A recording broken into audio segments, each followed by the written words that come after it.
በጭራሽ እንግዲህ የማይታመን ነገር ተፈጥሯል። ይህም እንግዲህ ምን መሰላችሁ? ደፍና የተባለችው እንግዲህ ከዚህ በፊት ከዛራ በፊት እንግዲህ ከወይዘሮ ሰማሃል ቤት ተቀጠራ ስትሰራ የነበረችው ሴትዮ እንግዲህ የሲፈን እናት ሆና ተገኝታለች። የሚገርማችሁ ነገር ሲፈን እንግዲህ ወንድሟን ፍለጋ እንደመጣች ከዛ ቤት ተመልክተናል ማለት ነው። እዛ እንግዲህ ስልክ ተደብቃ ስታወራ ወይዘሮ ሰማሃል ሰምታትም ነበረ። ሲፈን በወቅቱ እኔ እዚህ ቤት አላማዬን ሳላጠናቀቅ ተመልሼ አልመጣም እና ምንም አይነት አንዳችም ስልክ እንዳትደውል በማለት እንግዲህ ለሆነ ሰው ስታስጠነቀም ነበር። ያ ሰው እንግዲህ ማን ነው? ምናልባት እንግዲህ በስራዎቿ የሚደግፋት እንዲሁም ደግሞ አይዞሽ በርቺ እያለ እንግዲህ ስራዎቿ እንድታከናውን የሚረዳት ይመስለኛል። እናም እንግዲህ የስጦታ እቃውን እንግዲህ በአምነን የቀለበት ፕሮግራም ላይ የላከው እንግዲህ ሁለት ተጠርጣሪዎች ሊኖሩ ይገባል ማለት ነው። በዋነኝነት እንግዲህ ሜርሲ ስትሆን እንግዲህ ተጠርጣሪ በሁለተኛ ደረጃ ደግሞ ሲፈን ልትሆን ትችላለች ማለት ነው። ምናልባትም እንግዲህ ያንን የስጦታ እቃ ሲፈን ለበቀል ብላ እንግዲህ ወይም ደግሞ ወይዘሮ ሰማሃልን ለመበቀል ብላ የላካቸውም ይመስላል። ያው እሷ ጀሪ ምንም ጓደኛ ብትሆንም ግን ደግሞ ያን ያክል ስለማይግባቡ ሲፈን ትፈልጋታለች ማለት ነው። ወደዛ ቤት የገባችበትም አንደኛው ዓላማ እንዲሁም ደግሞ ልትገባ የቻለችበት ራሱ በጀሪ ምክንያት ነው። ጀሪ ጓደኛ ባትሆንና ከዚህ ምርጫ ከዚህ ውድድር እንካተት ብላ እንግዲህ ሀሳብ ባታቀርብላት ሲፈን በጭራሽ ወደዛ ቤት ልትመጣ አትችልም ነበረ። ሆኖም ሲፈን ከወይዘሮ ሰማት ጋር እንግዲህ ያደረገችው ጥያቄ እንዲሁም ደግሞ ስትከታተላት የነበረውም እያንዳንዱ ነገር ነበረ። እናም እንግዲህ ሲፈን ናት ያንን የስጦታ እቃ የላከችው ብዬ አስባለሁ ለጀሪ። ምክንያቱም እንደ አልኳችሁ ነው ቅድም ምናልባት አቶ አምነን እንግዲህ ወንድሟ ሊሆን ይችላል ወይ በእናት ወይ ደግሞ በአባት እንግዲህ ሊሆን ይችላል። ያለዛም እንግዲህ ዴፍና የምትባል የቤት ሰራተኛዋ ምናልባትም እንግዲህ ከአምነን ጋር የጠበቀ ግንኙነት ሊኖራት ይችላል ማለት ነው። በዛ የጠበቀ ግንኙነታቸው መካከል እንግዲህ ወይዘሮ ሰማሃል ስለ አምነን አባት ሲነሳባት በጣም ነበር የተንገሸገሸችው። ስለሱ ምንም አይነት መስማት አልፈልግም የሚል ሀሳብ ሰጥታታለች። ይህ ማለት እንግዲህ የአምነን አባት እንግዲህ ከሌላ ሴት ወልዶባት ወይም ደግሞ ወይዘሮ ሰማሃል እንግዲህ ከርቷት ከዛ በተጨማሪ አምነንን ልክ እንደ ራሷ ልጅ አድርጋ አሳድገውም ሊሆን ይችላል። በእርግጥም ከወይዘሮ ሜርሲ ጋር ያላቸው የጠብ ቁርኝት እንግዲህ በቀል ሊሆን ይችላል ብዬ አስባለሁ እንደኔ።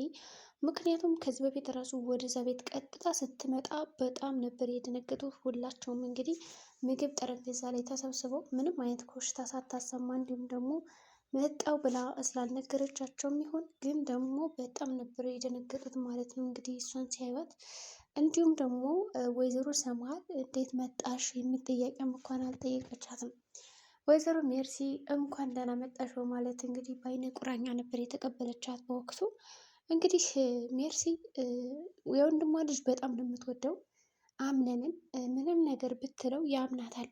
በቃ በእሷ ቁጥጥር ውስጥ ነው ያለ ማለት ይቻላል። አሁን በቀጣይ ራሱ እናት ውሸታም ናት፣ ከሃዲ ናት፣ ብዙ ነገሮችን ሰርታለች ብላ ብትነግረው ራሱ የሚያምናት ይመስላል ማለት ነው። ምክንያቱም ቤሊን ራሱ ለመጨረሻ ጊዜ ያየዋት እሷ አይነት መድኃኒቱን ስትሰጣት ያየዋት ለወይዘሮ ሰማሃል ነው ማለት እንግዲህ ስትነግረው ምንም በቃ ቆም ብሎ ሳያገናዝብና ሳያስብ ነበረ ነይ በይ ወዲያውኑ ቤት የለቀሽ ውጭ እና ብሎ ሲቀጣትም የነበረ። ይሁን እንጂ እዚህም አላበቃም። አምነን ጥርጣሬ ውስጥ ገብቶ ነው ያለው።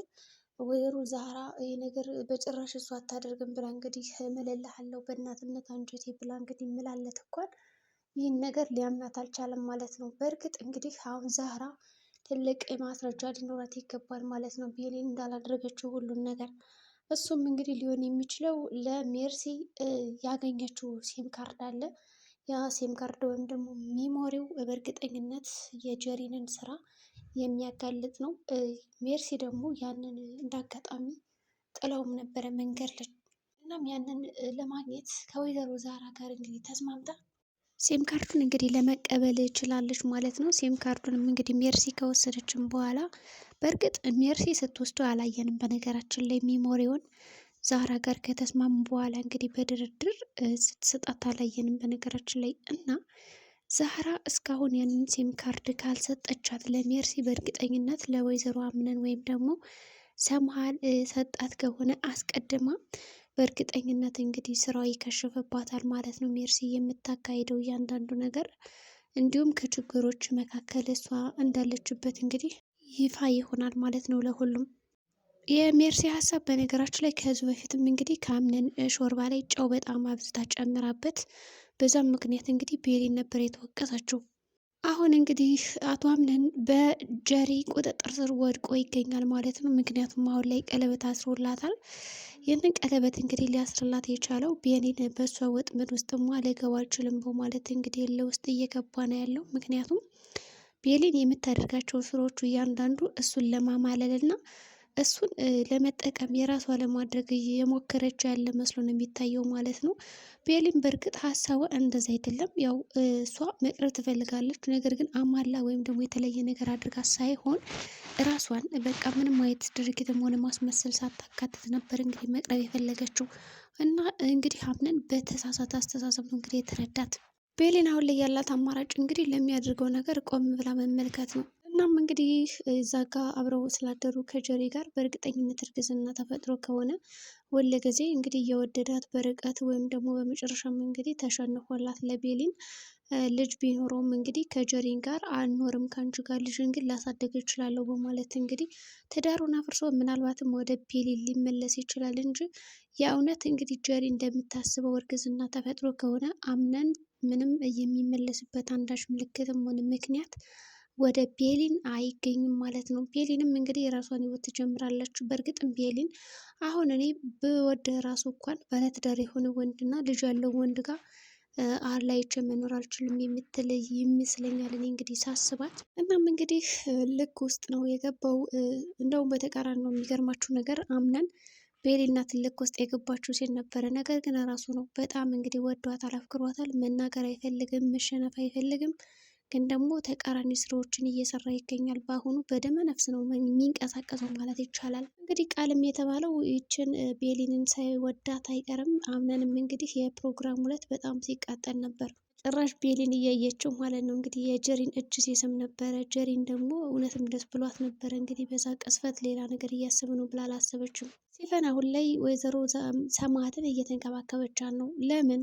በእሷ ፊት ተወዳጅ ለመሆን ወይስ ደግሞ እምነቷን ለማግኘት ወይስ ወደፊት እውነታውን አውቃ አንቺ ከውድድሩ ውጭ እንደነበርሽ እና 3 ሴቶች ወደዛ ቤት እንደመጣችሁ እንድታስታውስ በሚለው ነው። ምክንያቱም አሁን ላይ ሰማዕት ምንም የምታስታውሰው ነገር የለም። የትውስታ ችሎታ እንዳለ ጠፍተዋል። የቅርብ ጊዜ ማለት ነው። የሩቅ ጊዜዎችን ብቻ ነው የምታስታውሳቸው። በዚህም እንግዲህ ትልቅ በር ይከፍትላታል ብለን እናስባለን ለሲፈን። አጅሪት ሜርሲ ደግሞ እንግዲህ የቀረጸቻት ቪዲዮ በእርግጠኝነት እዚህ በኋላ ጀሪ ለእኔ ምንም አይነት ስራም ሆነ ትዕዛዝ አሰራለኝም፣ የምትፈልገውን ነገር አምነንም በእጇ ካስገባሽ በኋላ እኔን አላውቅሽም ስለምትለኝ ይህንን ነገር ቀርጬ ልጠቀምበት በማለት ነው እንግዲህ ማስረጃዎችን ይዛባት ያለችው። ምክንያቱም አሁን ላይ ጀሪ የሚታያት ደስታዋ ብቻ ነው እንጂ በቀልም ሆነ ሌላ ነገሮችን ማድረግ ስለማትፈልግ ምናልባት ብታጋልጠኝም እንኳን እኩል ድርጊቱን እንደፈጸምን እናገራለሁ በማለት እንግዲህ መረጃ ይዛባታለች። ጀሪ የተረጋጋ ህይወት ነው እንግዲህ መኖር የምትፈልገው። ይህን ደግሞ ለመኖር ምንም አይነት አቅድም ሆነ ሀሳብ የላትም። በሜርሲ ምክንያት የሚበጠበጥበት ይመስላል።